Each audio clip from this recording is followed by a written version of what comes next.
Pour moi, c'est une moto emblématique des années 70-80. C'était la moto des postiers. Moto simple, indestructible. Et étant jeune, j'ai toujours été attiré un peu par cette moto. Et j'ai mis des années à franchir le pas, étant donné que j'ai d'autres motos de plus forte cylindrée. Mais il y a quelques années, il y a 3 ans, j'ai voulu passer le pas et je me suis dit la 125 c'est sympa. On prend le temps, ça roule pas vite. Donc j'ai essayé de me trouver une CG. Alors j'ai mis un petit peu de temps parce que ça court pas les rues. Et j'ai fini par en trouver une chez un papy à la campagne qui n'avait pas beaucoup roulé. Il avait fait 10 000 km en 25 ans et moi j'en ai fait 12 000 en 1 an. Donc ça va, c'est sympa, c'est costaud, c'est robuste, c'est facile à entretenir. Les pièces coûtent pas cher, c'est encore produit en Asie donc on trouve les pièces à gogo. Un cylindre piston ça coûte 50 balles sur Amazon ou sur AliExpress. Et c'est costaud, ça en repart et puis voilà. Donc voilà, c'est mon choix, c'est mon véhicule de tous les jours. C'est mon véhicule utilitaire pour tous les jours. Je vais bosser avec, je fais mes courses avec, j'emmène mes enfants à l'école. Voilà. Par rapport à une grosse cylindrée, il faut avoir la philosophie qui va avec. C'est-à-dire qu'il faut prendre son temps. Il faut étudier son itinéraire avant de partir. Il ne faut pas partir à l'arrache en disant je vais prendre l'autoroute, je vais prendre les nationales parce que j'ai pas le temps. Il faut prendre son temps. Et puis ça se conduit sur le couple. Parce que si on tire constamment dessus, on ne prend pas de plaisir. Le moteur il hurle, elle fatigue. Et puis on a l'impression que ça n'avance pas parce que c'est pas puissant. Alors que si on prend son temps, qu'on roule sur le couple, on prend du plaisir. Et puis au lieu de traverser la France à 130, on la traverse à 70-80. Et on voit des trucs qu'on ne voit pas avec une grosse moto. Donc il faut avoir la philosophie qui va avec, il faut surtout prendre son temps. Voilà.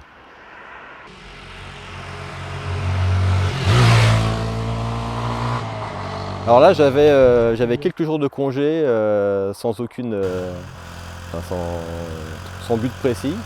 Il y a une dizaine d'années j'étais parti dans la forêt noire en Allemagne et j'avais beaucoup aimé et j'avais envie de retourner dans ce coin-là. Mais comme j'aime bien aussi les Ardennes, je suis passé par les Ardennes. Donc j'ai fait les Ardennes françaises hier, les Ardennes belges, en passant par Bouillon. J'ai dormi à Arlon, là, à la frontière luxembourgeoise. Aujourd'hui, je découvre le Luxembourg que je ne connais pas du tout. Pour moi, c'était très béton le Luxembourg, mais je m'aperçois qu'il y a des beaux points de campagne, donc ça me plaît bien, parce que moi je suis un campagnard. Et puis ce soir, je vais essayer de me rapprocher de Strasbourg pour demain traverser la forêt noire. Et puis sur mon dernier jour, je remonterai par les Vosges, la route des Crêtes. Et puis après, j'aurai 300 bornes pour rentrer chez moi, donc je rentrerai tranquillement chez moi, au rythme de ma moto.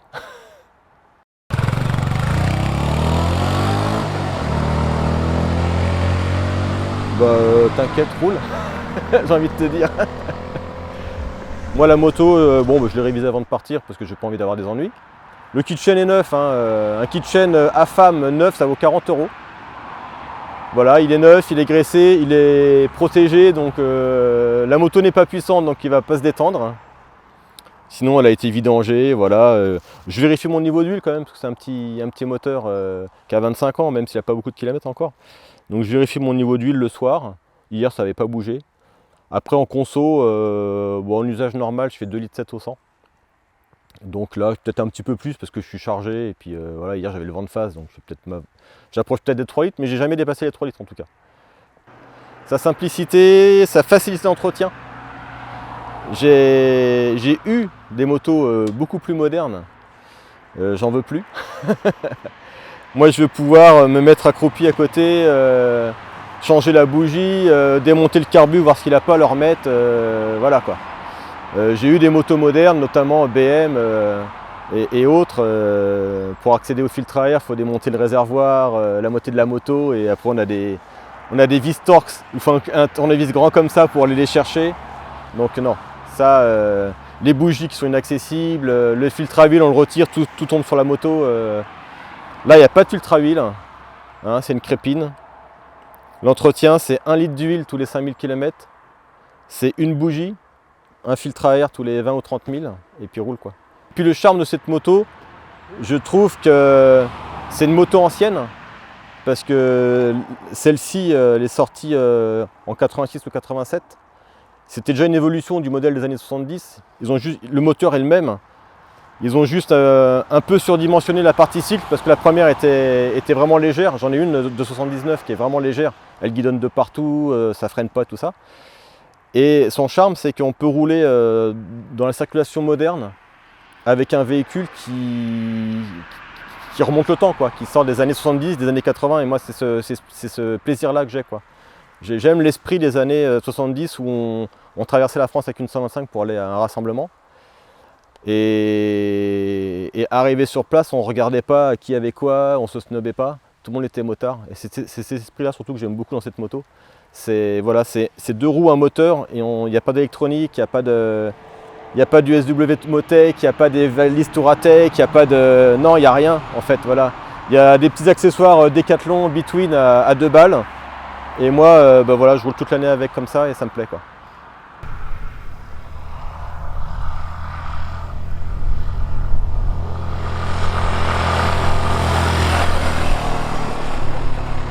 Alors oui, il y a des défauts. Déjà, il n'y a pas de batterie. C'est un défaut parce que pour brancher les accessoires, c'est compliqué. Il y a un condensateur. Quand je suis à l'arrêt, si je mets le contact, ça n'allume pas le phare. Donc, je ne sais même pas si ça fait clignoter le clignotant. Si, ça fait quand même clignoter le clignotant. Donc, si je suis de la nuit, je suis en panne, je peux au moins mettre mon clignotant. Mais ça, c'est un peu son défaut. C'est-à-dire que si le moteur ne tourne pas, il n'y a pas d'éclairage. Je voulais mettre des projecteurs parce que l'hiver, on ne voit rien. Je les ai montés, puis au moment d'arriver à la batterie, il n'y a pas de batterie, donc j'ai tout redémonté et j'ai mis des petites ampoules de VTT. Hein, donc ça me permet surtout l'hiver de rentrer du boulot, de bien voir un peu sur les côtés, j'ai toujours peur qu'il y ait du gibier qui traverse. Autre défaut, j'en vois pas en fait. Si on considère que c'est une 125, qui a 40 ans de conception, je ne trouve pas qu'elle ait beaucoup de défauts, je trouve le moteur marche bien. On peut être à 90 dans la circulation, on n'est pas à fond. C'est plaisant, quoi. On n'est pas obligé de la cravacher pour qu'elle avance, elle a son petit couple, le moteur est sympa. Je ne vois pas beaucoup de défauts en fait. Ouais, les suspensions sont molles. Alors c'est bien, c'est confortable. Par contre ça se désunit dès qu'on veut un peu rouler fort, ça se désunit, voilà. Ça a tendance à talonner, à guidonner un petit peu des fois de temps en temps. Bon voilà, c'est pas... Mais bon, on peut pas lui demander trop, hein, non plus. Hein.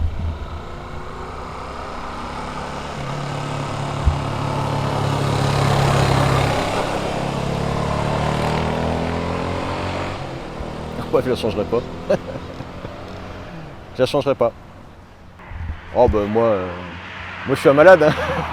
Je suis un malade de la moto, si je pouvais en avoir 50, j'en aurais 50, donc non, la remplacer par une autre 125, non. Là pour moi c'est la 125 idéale, il n'y en a pas d'autre. Les 125 modernes ne me plaisent pas du tout, parce qu'on peut pas mettre ça sur une 125 moderne. Elles ont toutes des phares un peu carénés là, modernes. On peut rien sangler dessus, un top case on peut pas. Il n'y a pas de protection à l'arrière, dès qu'on roule dans l'eau, on en a partout. Et puis non, moi j'ai le permis gros cube depuis 30 ans, donc si je veux une moto moderne, je prends une moto de gros cylindrée moderne. Mais une 125 moderne, ça ne m'intéresse pas, quoi. Ça n'apportera rien par rapport à celle-là. Bon, même si elle fait 15 chevaux et qu'elle roule à 120, qu'elle a un look de GSX-R, c'est bien pour les gens qui veulent ça, quoi. Mais pour ma philosophie, ça ne m'apportera rien. Donc cette 125, je ne la changerai pas. Voilà. Et j'ai une maladie, c'est que je change de moto tous les ans, depuis une quinzaine d'années. Je passe un peu pour un extraterrestre auprès de mes amis, parce que ils me disent toujours « Ah, t'as une nouvelle moto, combien de temps? 3 mois? 6 mois ?» Je fais oh, ouais, 1 an peut-être. Ah, mais non. Mais celle-là, je ne la changerai pas. Voilà, peut-être que mes autres motos, je les changerai, mais pas celle-là. Voilà, j'ai trouvé la moto de tous les jours idéale, c'est celle-là pour moi.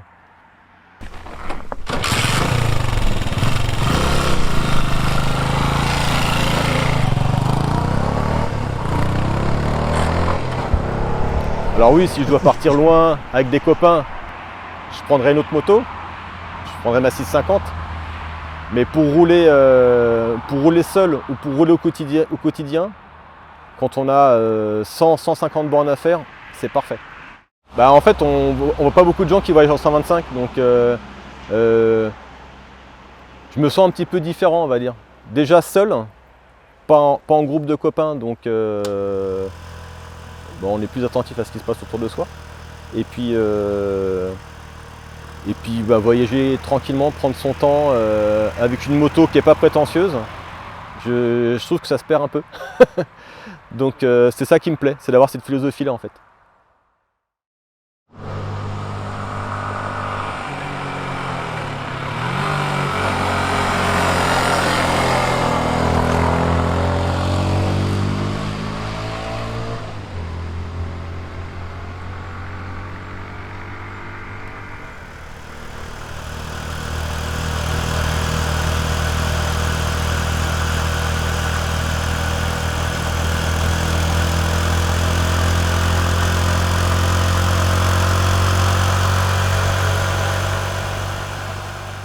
Olivier, dis-moi la vérité.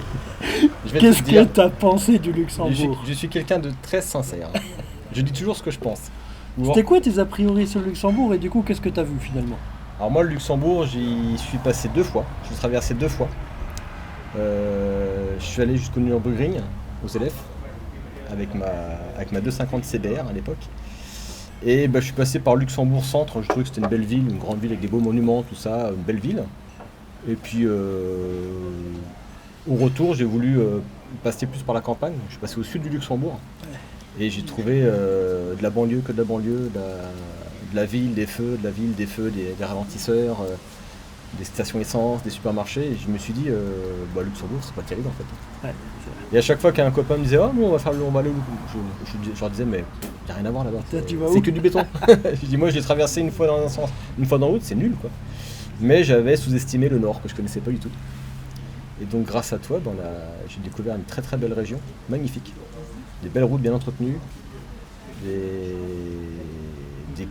un côté agricole, avec des champs, des fermes, tout ce que j'aime, parce que moi je suis quelqu'un de la campagne, je suis un pur campagnard.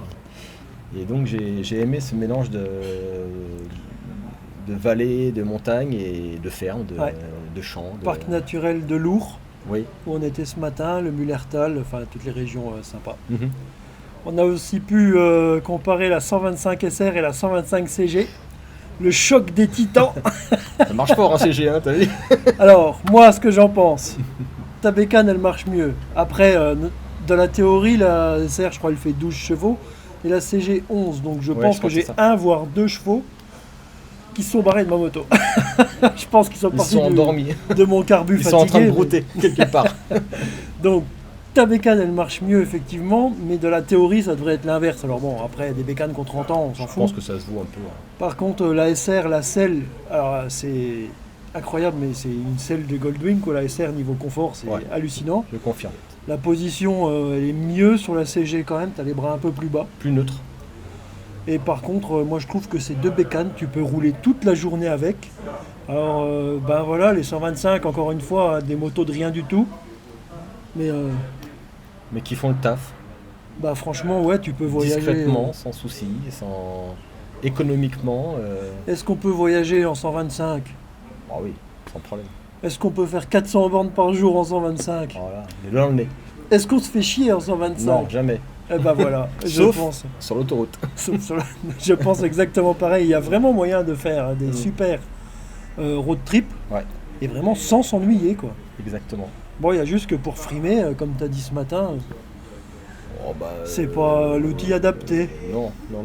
Par contre, au moins en 125, on se pignole pas, quoi. On roule. Ah bah c'est ça. Voilà. C'est le côté plaisant aussi. C'est le t'inquiète roule. Quand même un grand merci à toi. Parce que je te retourne le remerciement. Tu as fait ton joli road trip, là c'est vachement sympa. Du coup, un petit tour en bécane ensemble et tout, c'est des rencontres comme ça qui font que c'est génial de faire de la bécane. Tout à fait. On a passé une super journée de bécane. Je confirme. Merci. Merci à toi.